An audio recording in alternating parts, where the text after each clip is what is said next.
ASN mendapatkan tambahan kesejahteraan sebesar 1 kali gaji pokok. Guru Presiden Prabowo Subianto dengan bangga mengumumkan kenaikan gaji buruh di Indonesia. Hal itu ia sampaikan saat di acara puncak peringatan Hari Guru 2024 di Velodrome Rawamangun, Jakarta Timur pada Kamis 28 November 2024.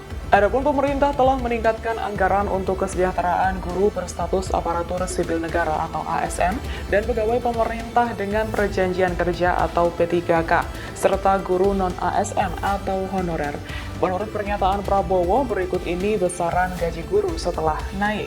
Pertama, guru ASN mendapatkan tambahan kesejahteraan sebesar 1 kali gaji pokok.